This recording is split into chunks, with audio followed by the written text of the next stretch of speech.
All right, well, welcome everyone to today's webinar, Achieving Gender Parity at the Leadership Level and in the Boardroom, hosted by the Council for Inclusive Capitalism, Him for Her, Competent Boards, and European Women on Boards. I'm Alexandra Rogan, Executive Director of the Council for Inclusive Capitalism, a global community of business leaders taking concrete action for an economy that works for all.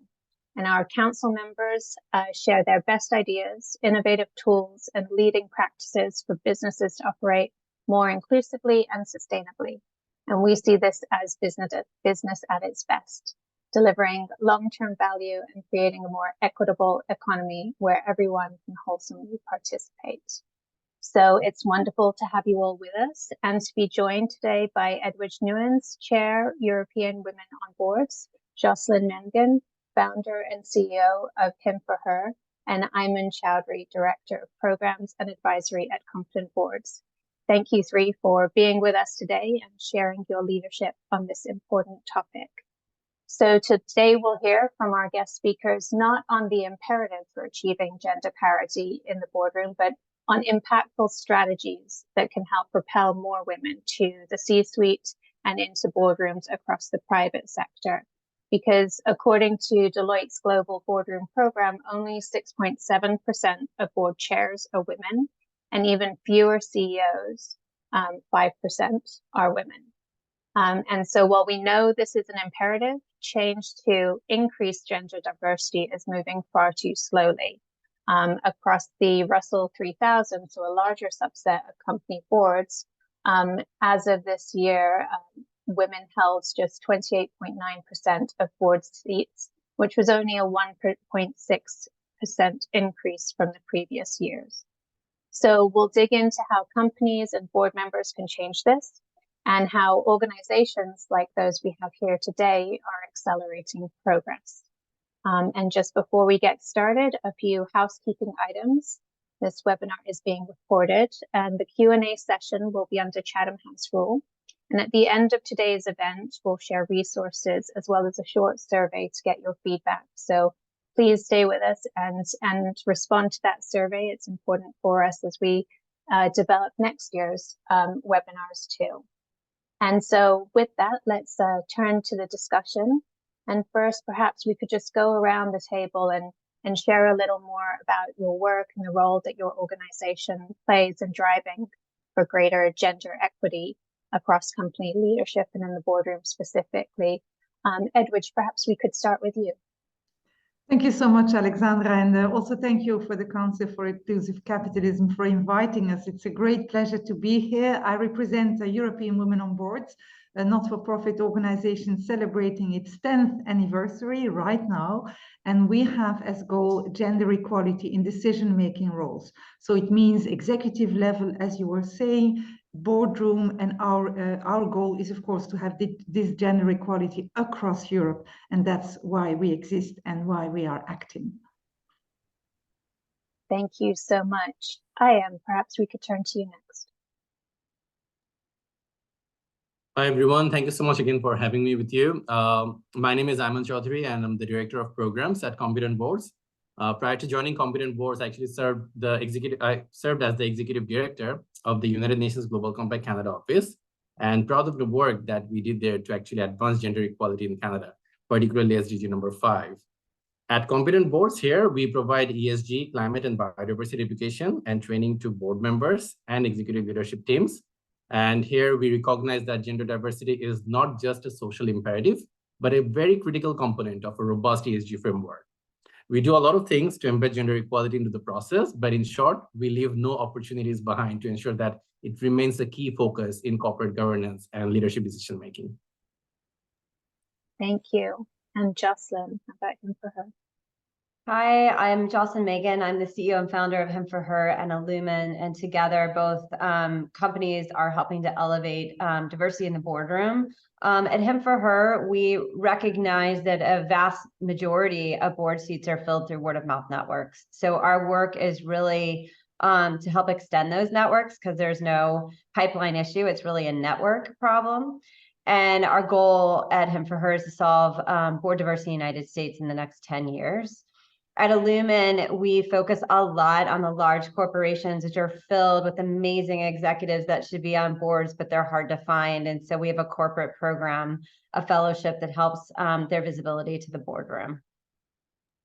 Thank you, Jocelyn. And maybe we can pull on that thread a little bit further and get into the meat of that discussion. The question when we asked as people were registering for this webinar, the perception of there not being enough qualified women for the role was listed among some of the input that we had. Maybe if you could just double click on that a little bit in terms of it not really being a pipeline issue, but more of a networking issue, and tell us a bit about some of the ways boards might be able to shift how they approach board member recruitment specifically and expand who's in their existing networks. Sure. So I think, it's kind of a simple behavior. A lot of people start with the wrong question. They start with who do we know versus what do we need? And so it's tempting to think that it is a pipeline problem, because if you don't know anyone with the qualifications that also has a lens of diversity, that could be, an assumption. But the truth is there is no shortage of candidates who have the qualifications, but also have the lens of diversity. And so, I think one tactical thing is to ask the right question, which is what do we need? And if you're, one concentric circle out, you don't find that person, you've got to do the work to go a few circles out. I mean, it is going to take more work, but it'll be worth it. And there are many organizations, I'm looking at 3 on the screen, who can help extend those networks. Everyone's network's limited, right? Everyone's network is limited. And that's just the reality of life and time. And so what we have to do is find ways to break through the networks that we're closest to get into further networks, because we stare at potential every day and can say with confidence there's not a pipeline issue.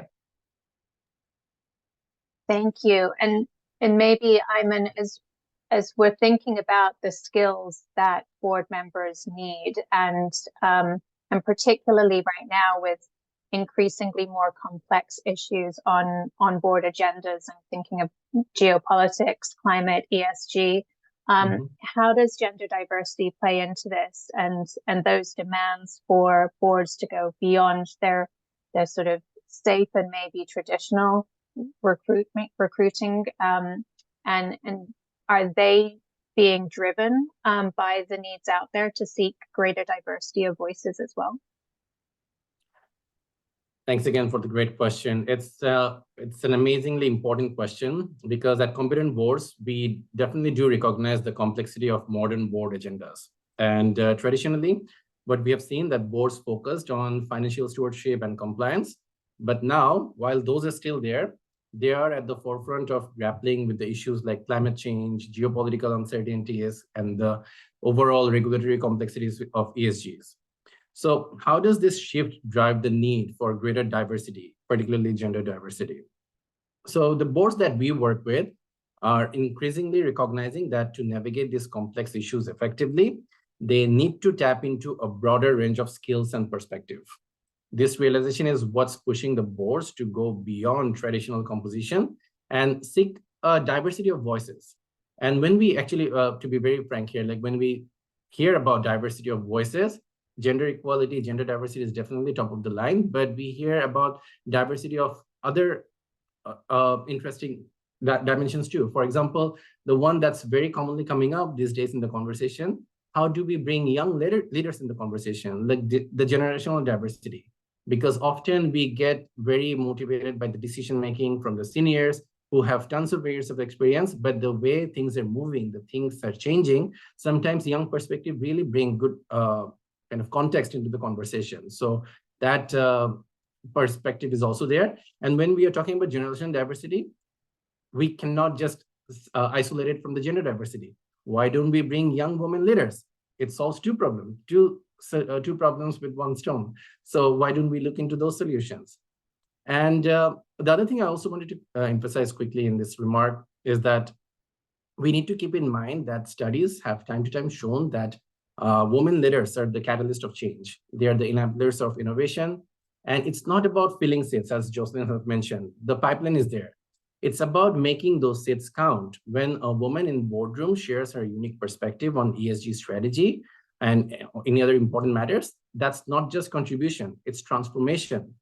So we did a survey from competent boards a few days ago to understand with the board members and executive that we have in our network, to understand how does the future boardroom look like. So the top skills identified there in that survey were the interpersonal skills, definitely. And this is more important because while we are transitioning more towards automation, boards feel that this interpersonal skill is going to be extremely important for the future board members because things are going to be automated, but someone needs to make that balance in the boardroom. And then came the ESG and sustainability acumen. And then there was also mention about the digital and technological proficiency. And good number of respondents also mentioned that they are looking for values-driven leadership. So I think this information is extremely important for us when we are focusing on making the pipeline even stronger. So the pipeline is there. There is no shortage of qualified people to actually, qualified women to actually fill in those spots. But one thing we need to also consider that, are they ready for the future board challenges?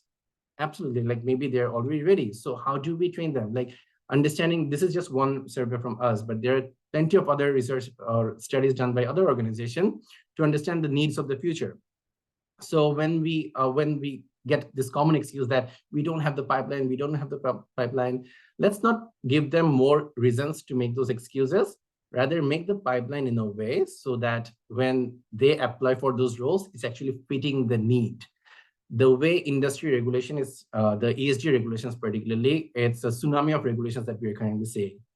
With the IFRS S1 and S2, you have seen that there will be requirement in the coming days that the boards need to put in their management report that how they are qualified to make informed decisions on sustainability risk and strategy. So the board needs to put those qualifications up front. So the board, the pipeline that we currently have with women, it's imperative that we prepare them for those kind of requirements so that the boards feel confident that, okay, these are the people that are actually going to fill the need that I have in my organization, and they're qualified to do so. So that's a perfect match. There's no stronger business case than that. So that's just one quick point I wanted to quickly mention, and this is always the right thing to do. There's plenty of business cases. In these conversations, I have completely stopped highlighting the business case of gender diversity. We are way beyond that. If anyone is asking to highlight business case, they need to go back to maybe the basic education there. So everyone knows why this is important, but now we have been saying about achieving gender equality for a long time. Let's do something to actually say that we have achieved gender equality, and we know that's the right thing because we need that half of the population in the decision making for the better future. Yeah, you brought up some interesting points there around the culture of the boardroom, which I want to get back to later. But first, going on from us knowing that the need is there, but action perhaps not happening fast enough, at which European women on boards played a really important role in advocating for the passage last year of the EU's Women on Boards Directive, which required stock-listed companies to have at least 40% of non-executive director posts or a third of all director posts filled by women by 2026. We've seen some similar legislation, not quite as ambitious, here in the US and elsewhere. But tell us a little bit about the work you led for that passage, which the directive had been blocked for over a decade, and particularly why pursuing legislative action is so critical, as well as the work that boards themselves could do. Yes, absolutely. And thank you so much for this question. And I will link with what Jocelyn and Ayman have been saying, because this directive was 10 years in the making, and it shows how much resistance you can have throughout countries, even though in some countries in Europe, they had already put in place national legislations. So European Women on Boards has been advocating for this for 10 years. And we heard all the same arguments that we had already. So saying women are not there. So we said, as European Women on Boards, we're going to create a talent pool of 1,000 women saying, I'm ready, I'm eager. Then people said they are not ready. They don't have the right training, which is absolutely not the case. It is about visibility. It is about confidence.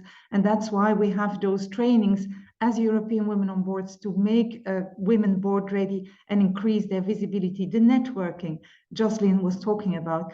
And then, of course, we have been looking at the figures and looking at what is happening in Europe. We have a couple of countries, 7, 8, 9 now, that have put forward targets. And over the last 2 decades, we could evidence that in those countries where a specific target was put in legislation, the number of women in board positions multiplied times 5. So in 2 decades, in those countries where there was legislation, it is times 5. In countries with nothing, it increased with a couple of percentages over 20 years.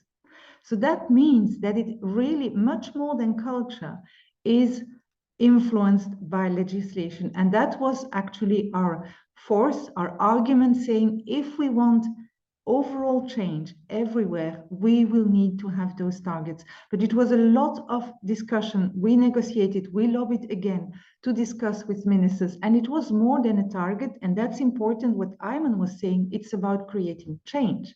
It's about having the best candidates. So not only the legislation says each company needs to put forward an objective, both at board level and executive level, because in Europe, very often you have the 2-tier system, and the recruitment process should be much more transparent. And that's important because it's about skills. And the legislation requires that you put out a profile. What are you looking for?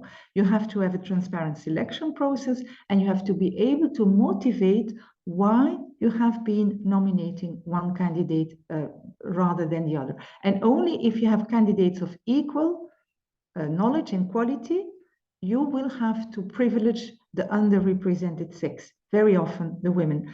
But you have to know that in many companies in Europe, and I'm sure it's the same in the US, you still have companies with 0 women in their boards, or just 1, which is then a token. So yes, we expect change, a lot of change in thousands of companies, and we are so proud as one of the only regions in the world to have those targets, but it is quality-based.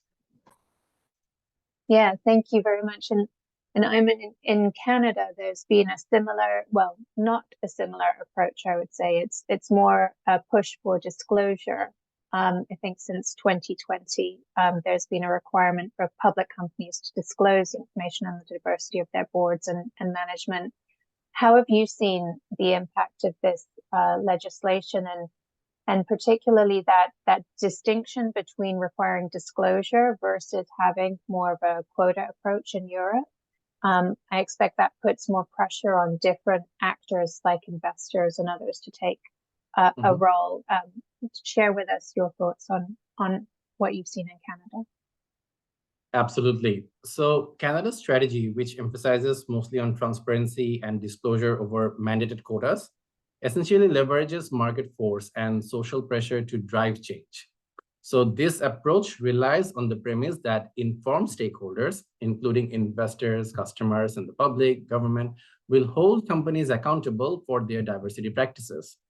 So when companies disclose their board composition, it allows investors to make more informed decisions based on their values, including diversity and inclusion. So the way I see it, this market-driven approach can be powerful, especially when combined with active shareholder advocacy and public scrutiny. However, it requires a highly engaged and informed stakeholders to be effective. So unlike Europe's more prescriptive quota system, Canada's model is based on the idea that transparency will lead to self-regulation and voluntary improvements in diversity. So while this approach certainly encourages openness and leverages market dynamics, however, in my opinion, with mandatory quotas, the pace of change in board diversity can be slow. Without the mandatory quotas, the pace of change in the board diversity can be slow, which Hedwig mentioned. Like where we have the legislations, we have seen like it has increased 5 times more than what we have seen where we have absence of those legislations. So this leads to the inconsistent implementation across different organizations when we don't have those particular legislations. And with some while we see that some organizations are making significant strides and some are really lagging behind. So if we want to have those consistency, if we want to have the pace to actually be moving faster, then definitely we need more of those legislations. We need some targets that this is where we want to be by this time. And sometimes when we look at those targets, the targets are so far beyond 2040, 2050. For something like gender equality, we don't need to wait until then. It can be achieved. If the intention from the leadership is there, it can be achieved. And it has all the strong business value. Like when the leaders do it in the right way, how this brings like more business opportunities and reduces risk on so many fronts. While I was the executive director at UN Global Compact, we prepared a blueprint for gender equality leadership in the Canadian private sector. And we worked with the Canadian organization to understand what are the gaps, what are the challenges, what are the solutions. And it was a blueprint that was created with the solutions from the participating companies. We did not prescribe it. It was those organizations that had the commitment that we want to achieve gender equality. So we want to be included in the conversations. These are the challenges we are facing. So we got into a roundtable discussions. We found the solutions from them. And that's what we kind of then prepared as a blueprint that if your organization is also facing these kind of challenges, and depending on where you are with your gender equality journey, these are the different things that you can do. So there are plenty more resources like that. Resources are not a problem. Pipeline is not the problem. It's the intent, it's the commitment, it's to actually make things happen within a reasonable timeline. That's what we are lacking.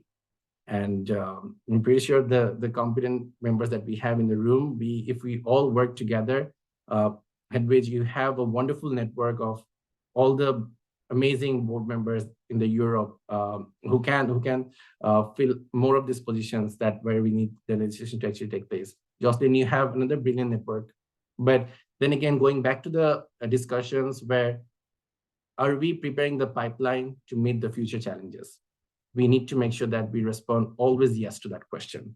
Otherwise, people are going to say that, yes, you're giving us people, but they are not fulfilling the need that we have in the boardroom. How do we still fill that gap with them? Let's not give them that excuse. Let's always push forward the best candidates out to them. I'd love to also just add to that, at least in the United States, the high growth private companies are driving the innovation of our future. And when you look at those, we do a study every year, and they're the vast majority of companies too, and just number. And nearly a third have 0 women on their boards. And until last year, there were more men named Dave than women of color on those boards. So I do think it's important to think about the private companies as well. And for many reasons. One, yes, they are the future public companies, right? We can't see them. We don't know which ones are going to be the next Google, but we do know that they're lacking diversity in the C-suite and the investor community, which is the start of their boards are investors, right? So one of the strategies that we employ is to partner with those investment firms, private equity and venture capital in particular. And I think that's a really important audience in this discussion. It's also, I love what you said, Eamon, about the studies, right? But it's true, like we don't need to show them studies, but those CEOs, many of them first-time CEOs, many of them founder CEOs, they could use that cognitive diversity. And you also referenced that, it is beyond gender is what we're talking about. We're talking about cognitive diversity to help drive these companies towards a better future. So I just wanted to bring that into the discussion as well. Yeah, thank you, Jocelyn. And maybe could you share a little bit more about how you are working with the investment community to drive some of that, since you see them as such an important lever for change there? Yeah, well, if you think about what are the investment firms, I mean, they're a one-to-many relationship, right? So they're sitting on multiple portfolio companies. And so our strategy really is to do what we talked about in the beginning, which is to extend their networks. They are also limited in who they know. And so we partner with them by giving them access to the amazing talent in our network. We have over 7,000 board qualified women. Over a third of those are women of color, increasingly global. So, I think it's really kind of showing them what they don't see, what they haven't seen, perhaps in terms of talent. And it is beyond just introducing people for board openings. That could also be introducing a panelist, an expert speaker. For a CEO summit. So it's really, at the end of the day, it's about extending their networks, but in the spirit of, so they meet amazing talent that can then sit on their boards. Thank you. And to the point, Edwidge, in terms of broader women representation at leadership level, the European Women on Boards Gender Diversity Index looks at both women on boards and CEO level. And we know that when there are female CEOs, the board tends to also be more diverse. So the last year's index showed that 35% of companies have women on boards, which is still far too low given that we're only a few years away from that 2026 requirement, but only 7 have female CEOs. Could you talk a little bit about why gender diversity at the CEO level is dragging so much, and do they face similar challenges? Are there similar solutions? Yes, and it's very important that you bring up this point, because we know that everywhere in the world, when there were targets, it always started at board level. And that's why, of course, now we have the biggest progress. Also very nice to see, Ayman, in Europe, the target is mid-2026. So it's extremely short and it's mandatory. So, and there will be penalties. So we really have a very short period. But at European Women on Boards, we really are conscious that even though Justine said it's not a pipeline, we know that at the level of the executives, the number of women can sometimes be even lower. So in our programs, in European Women on Boards, we look at both levels, executive level and board level. We also have in the directive an obligation, if the company chooses for 40% at board level, they have to put forward an objective at executive level. And that was an important point. So you have actually a target for both. The most advanced countries in Europe are also expanding the target from board to executive. So there is the example of France, for example, when they now have a target of 30% at executive level by 2027, and it will be 40% by 2030. So you see a maturity curve, and gradually countries will also now extend this at executive level. The most difficult part remains the CEO, because this is the latest element. And there is not an immediate trickle-down effect from board to executive level. You see it when the chair is a woman. When the chair is a woman, you will see the gender equity at board level more easily. So it's a matter of time, I'm afraid. We have to start somewhere. I also want to say something about, it's not only gender, what Ayman was saying, that's the first. At European Women on Boards, we really also want diversity in general, what Jocelyn was saying as well.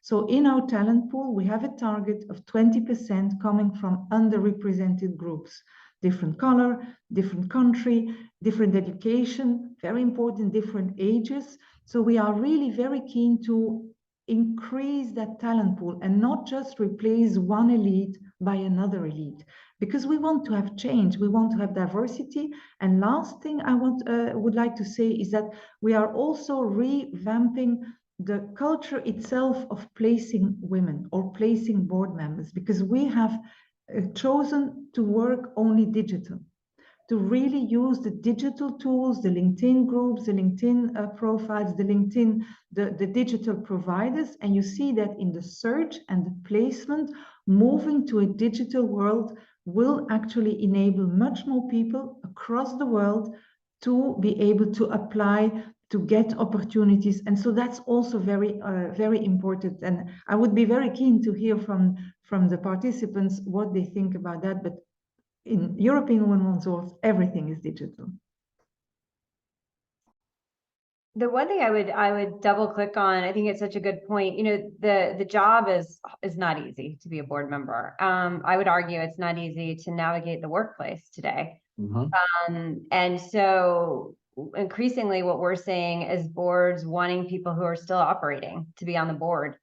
And again, that's another lens of diversity, right? Which is if everybody on the board is, you know, let's say they're an investor or they're a retired operator, well, operating in today's environment is fundamentally different. And so there's so many different lenses to diversity, but I think if you think of the board specifically as an ecosystem that's there to guide a company, you know, in a future trajectory, you've got to see who's at the table and who's missing. And that's going to be a lot of different things, and it's going to vary a lot on what that company strategy is. And so that kind of goes back to our earlier conversation of really identifying what is it you need to be successful, and then identifying that set of competencies and life experiences that are going to best position that board member for a better future.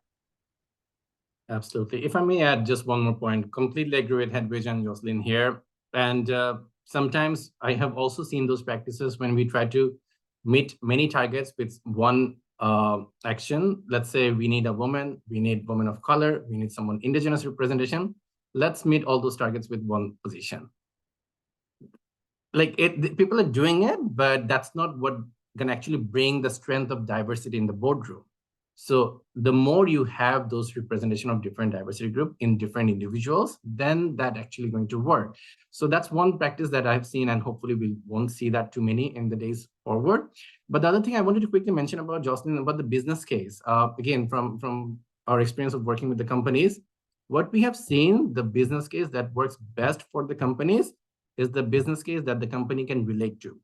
So let's say there are some business cases that you're seeing, if gender equality improves, this is how companies' financial performance improves, this is how their ESG score improves. Yes, these are some good stats, but company sometimes fail to relate to those numbers. They say, no, our operation is different, our performance is different, our size is different, we cannot relate to those numbers. So one recommendation I always make to the people that are actually working with this initiative, always collect your baseline. Before you enact any initiative, please see where you are, because if you want to move forward with that initiative, if you want to convince your management to invest more in those initiatives because you can see the good results, they will ask you, okay, so how did we do after bringing all those changes? Where were we? Where are we? And because you have all those business cases, there is no doubt that you will be able to share positive results. And that's going to be the strongest business case that you can present to your board, that you can present to your management to keep the work going forward, to keep that good work going forward, because now you have the solid data, how that has improved in your own company's financial and other metrics performance. So that's very, very crucial. Perhaps, Alexandra, we can say a few words about how do you become a board member? Because that's a question I receive every single day. And I meet women and young men, of course, every single day. And so I would say, also saying, is it so complicated indeed? Well, I would say that most women start too late compared to their male colleagues.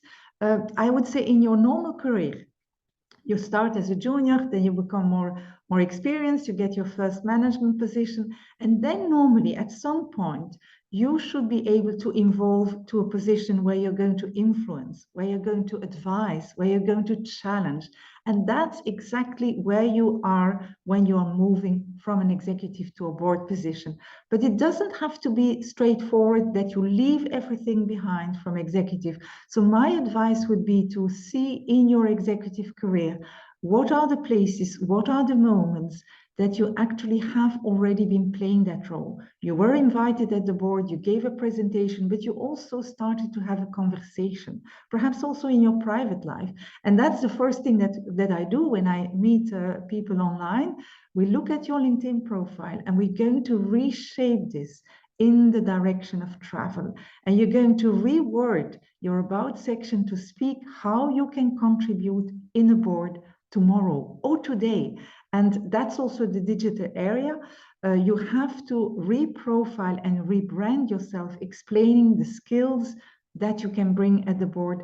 And it's also a very beautiful thing. Since COVID, the boards are very often a mixture of remote and online. So it means that all the people here in the room could as well be in a board in Europe, because it will not be every time in person. And that has made it a complete different possibility for people to access board positions. Jocelyn, would you like to add on to that, given the conversations that you have with women and seeking board seats in particular? Yeah, I mean, what I would add is, the range of what a board looks like is wide, and that's good news. Meaning we also help a lot of early stage companies. I mean, we were talking about tiny companies, first-time founder CEOs, and they're looking for independent board members. So when you think about what does it mean to be board qualified, well, that broadens the definition quite a bit. That's a way different role than, you know, becoming the 10th board member on a giant public company. And so I say that because, you know, most women we talk to don't come to us saying, I think I'm qualified. They say the opposite. I'm not sure I'm qualified. Because when you look out in the world and you see a board member, you see the average board member, which is a 62-year-old white male. And it's hard to be what you can't see. But what the good news is we've helped thousands of companies and thousands of open board seats. And they come at us with a wide range of competencies.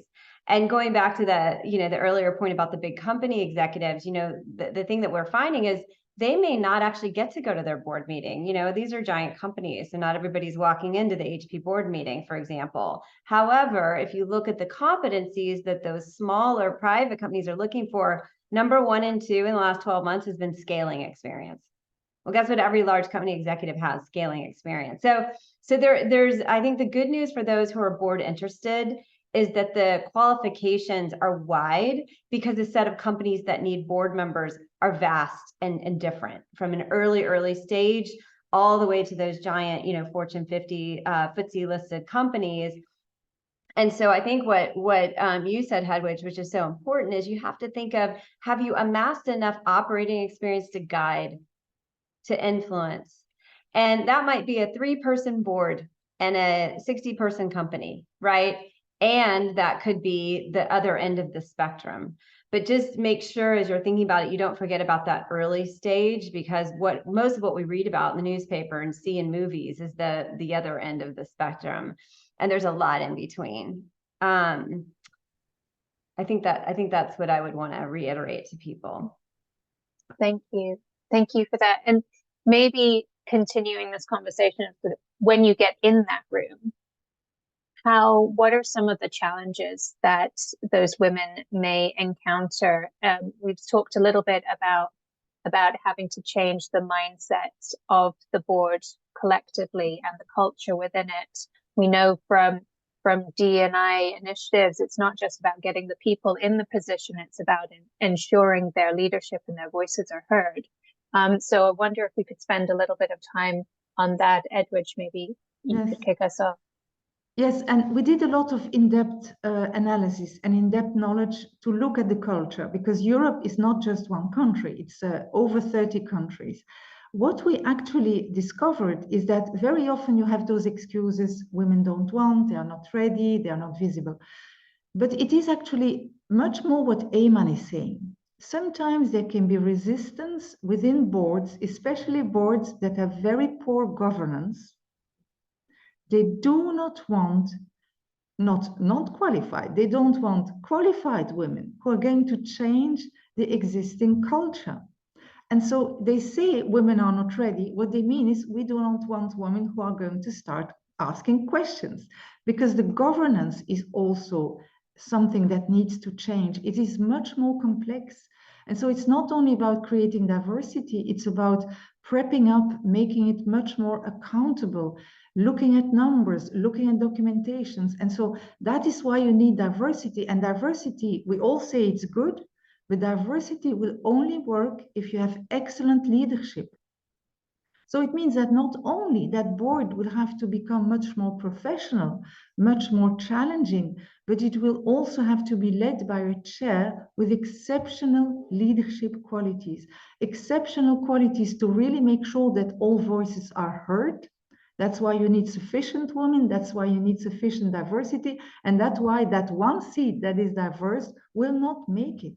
So you need to engage that conversation, be able to have that debate, and that represents a major change in a lot of companies. And so that is actually the reason why the resistance has been so fierce, and that's why we had to learn when we were doing our advocacy that we should not be conflicted by just the argument that was said, but understand what is underneath the resistance and why are those reasons so persistent. And it's also to help the diverse women, not just to throw them at the board, but explain that what they are doing is much more than adding diversity in the table. They are actually going to change the table itself.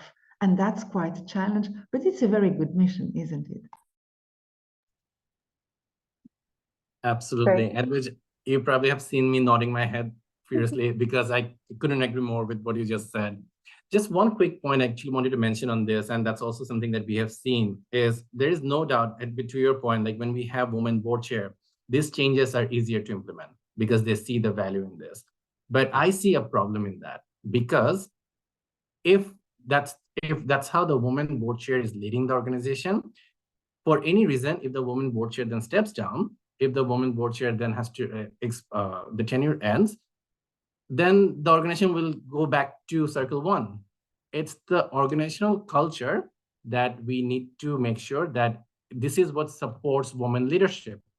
The chair roles, the CEO roles are extremely important, but they should be focusing, they should be working really hard to make sure the culture is supportive towards those transitions. And that's where the governance piece that Hedwig you have mentioned is absolutely crucial. Governance is accountability. How, like, what is the, has the board set specific measurable goals for inclusion? And are they regularly reviewing the progress? Because board cannot just hire or just ensure the diversity. They need to make sure that this aligns with their organizational goals. This aligns with their organizational progress plan. And then make sure that quarterly or yearly you take stock on how you're doing on those. And only then the overall organizational culture we can hope to change. And regardless of who comes into the leadership position, the organization will always hold those set values that hopefully a woman board chair will set for them. And then we will go forward from there. Yeah, I would love to add two things. One is one of the things we do is we host moderated conversations. Sometimes these are dinners, sometimes these are virtual. And a pretty notable public company CEO said once, our board used to be less diverse and the conversations were easier, but the company was worse. And then we diversified our board, the conversations got much harder, but the company got much better. And I think it's a good illustration of what you both have been saying. And then the other thing I want to add is we've done 150 of these conversations. At the first 36, we asked the same question, which is, who's been your most valuable board member and why? And these are all off the record stories. But one weekend, I sat down and read the notes and the notebooks, and what emerged were 10 qualities. And I looked out in the world to see, well, where can you go learn these 10 qualities? And I couldn't find it anywhere. And guess why? Because it's a lot more kind of EQ than IQ stuff. So we do publish these. I'll share a link to share out later, but it's things like asks the thoughtful question. So it's not, math skills on the audit committee. That's a ticket to entry, but the real stuff, and this goes back to your point about leadership, the real stuff that separates good board members from great ones is a lot more kind of things that you'd only learn on the job, which is why I think it's really important that we get that information out there for those first-time board members so that they can find their voice, right? Because we don't want them to get the seat and then not use their voice. Otherwise, it is a token. So I think that those are the things I wanted to add to that. Yeah, thank you. And maybe we do have time for Q&A if anyone has some, just drop them in the chat. But in the meantime, we'll just keep the conversation going. You mentioned there, Jocelyn, some of the stories that came out when you spoke with board members. Maybe we could kind of hear a little bit more about some of the stories you all have in terms of working with boards on these diversity challenges, and particularly some of those success stories. So whoever would like to go first, just sharing a little bit from the field. Edwidge, please. Yeah, I would like to share a very simple story. So when I took over the chair role, we had the three main objectives. So have that talent pool of 1,000 women saying, I'm ready, I'm eager, have the directive done, and then have a coverage throughout Europe. And everyone said, it's impossible, it's impossible. 2 years later, we have done it. And I would like to add one thing that was really a success factor behind this. It's called European Women on Boards, but the real true treasure is to not only count on ourselves, but look for male allies. And that's so important because, of course, I have so many things to do. I don't spend time to women who say, I don't like it, I'm against the targets. Okay, no problem. Everyone can have its own opinion. And I don't spend time on men saying that they don't want to hear it. So, but male allies is so important. And that is why I would be more positive than Ayman. It's not only about having that female chair and hoping that the female chair will do it. It's about creating a different board, creating different board culture, and making sure that it is not only the female chair who has made this, but the female chair has changed the board and has changed the seat and has changed the culture. And that means acting as a team and make sure that the sustainability is far beyond your own board mandate, that it becomes a legacy and that it also spills down to the organization itself. Again, couldn't agree more, Hedwig. Great points. In terms of sharing a story, again, going back to the work that we did with the corporate members. So they were all asking about the solutions. I think the challenges are many, like why this is not happening. So we spent significant amount of time discussing the challenges, but the conversation was not going anywhere because we just kept building a mountain with the challenges. Think this is not working, that is not working. Then we changed the conversation to more solutions. Okay, we know this is a challenge, but we also know this is what we have to do. The intent, first we solidified the intent that we have to do this. There is no other option. If we want to survive in the industry, if we want to have the good reputation, if we want to make sure that we are responding to the stakeholders' needs and interests, we have to do this. And when we set that target and goal, like this is where we have to go, then the solutions becomes easier. And one important part of this whole solution is working in partnerships. And which, as you have mentioned, like one person cannot change the whole organization. You have to bring in everyone. You have to bring in the people, the organizations, the stakeholders who are out there to help you, organizations who have done exceedingly well, how they have done that. Understanding that perspective is extremely important. The other features is also that you need to have an implementation plan. Again, going back to what I said, like you need to first assess what are your organizational goals and priorities? Where do you want to be? What is your organizational aspiration? What does gender equality at its core in your organization means truly? How do you define it? And gender equality could be defined by organizations differently. There is no one set definition for gender equality. Every organization can see it differently, but most important is that how you are setting that as an aspiration for the organization. So once you have that aspiration set and you have defined your goals and strategies, the next part comes with the implementation. What are the strategies? What are the action plans? What are the policies that you're putting in place to make sure that we can actually reach there? And then the most critical piece where many organizations I have seen lacking, they have the policies, they have the practices, they have the intent, they have the commitment. If you now ask, if you just go to UN Women and if you look to any other organization, we are not short of lack of commitment from the CEOs. Plenty of those, all of saying that we want to have gender equality, but the numbers are not reflecting that. We are still struggling to have gender parity. We are still struggling to have gender equality. We are still struggling to even convince them for 30%, which should be 50% easily, but still that's a struggle. That's where the measurement, the accountability piece comes in. So whatever policies, practices, initiatives you have, how you're measuring them, what is the governance practice, how you're keeping your organization accountable to those practices and policies, that's a very important piece of puzzle.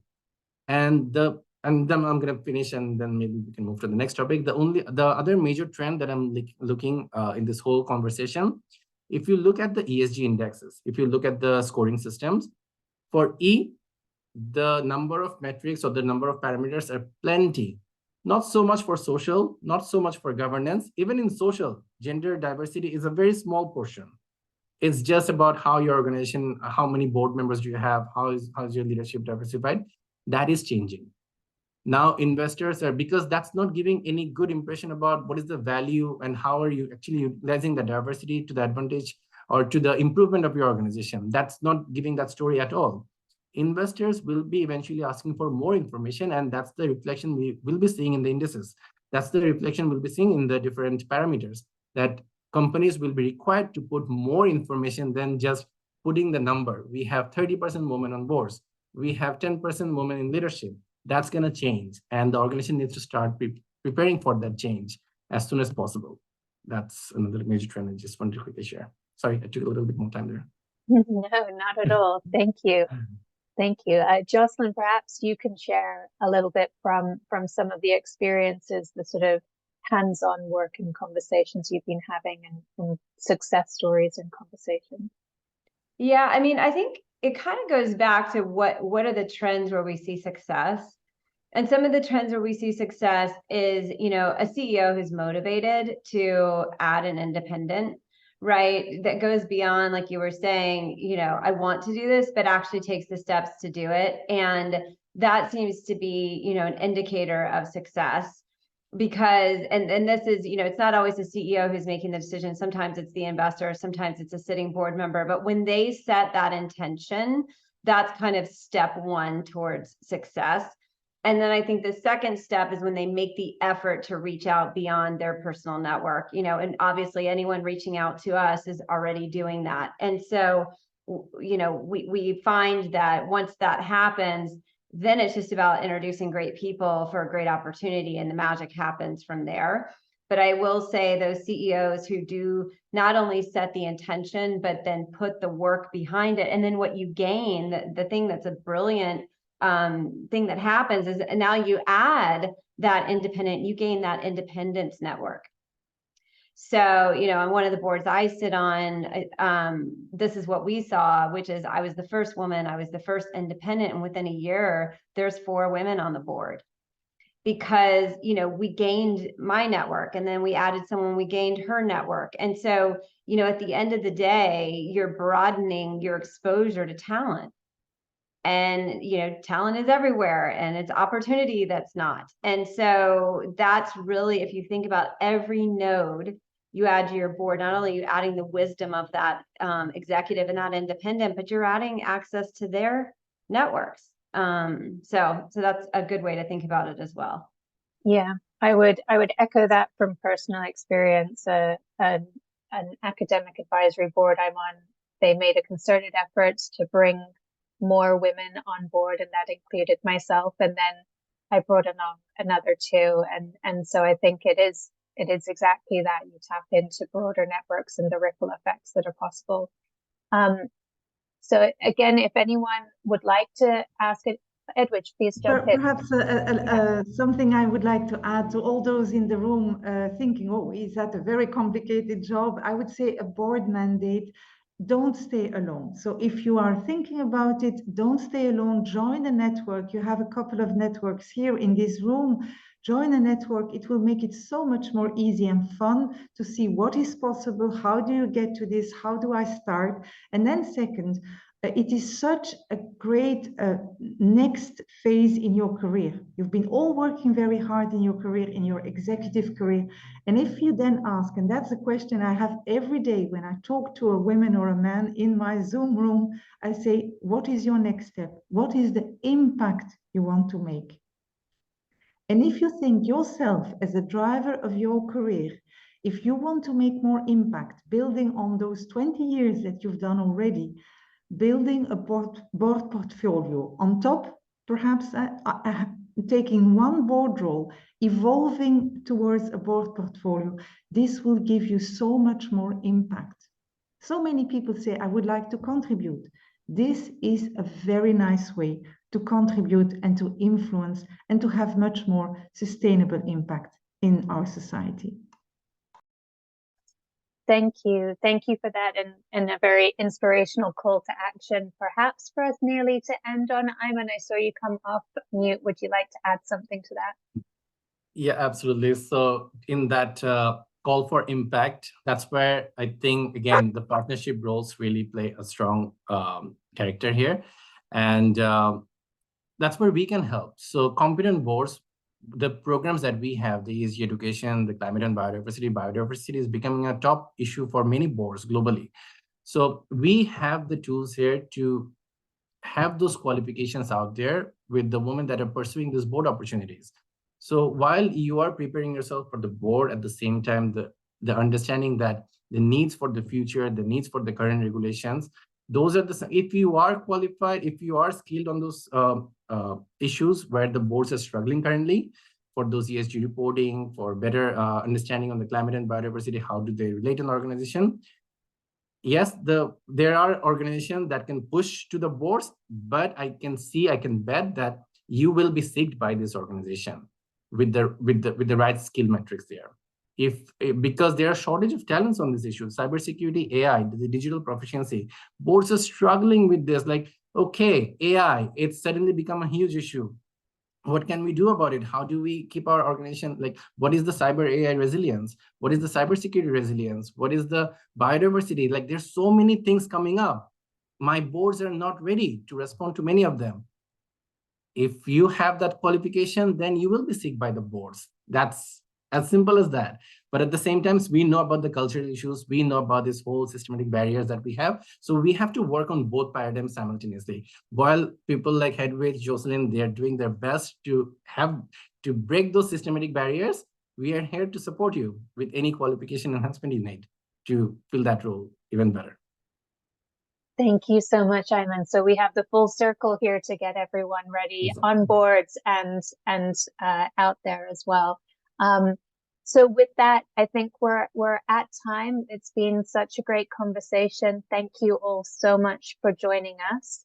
And thank you everyone here for dialing in and joining and listening to this conversation. So if you'd like more information on him for her, competent boards, and European women on boards, you'll see some of the links that were dropped in throughout the conversation. We'll also be following up with other materials, but please reach out to us at the email that Melissa just put in there at programs@inclusivecapitalism.com.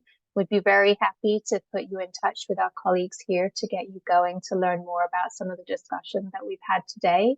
And if you're interested in joining the council to share out the concrete commitments that your company is making towards achieving greater gender parity at the leadership level and in the boardroom, or commitments across other inclusive capitalism areas, please do reach us also at programs@inclusivecapitalism.com. And finally, please don't forget to take the brief survey that will also be dropped there. Melissa's already got it in the chat box. We want to hear your thoughts about today's events, but also more importantly, take your ideas for future webinars, and so we can keep having great discussions like this today. So thank you from all of us here at the Council for Inclusive Capitalism. Thank you, Edwidge, Jocelyn, Ayman, for your leadership and for this great discussion today. So keep us posted, everyone, on where you're taking your business leadership, and we keep looking forward to further conversations. Thank you.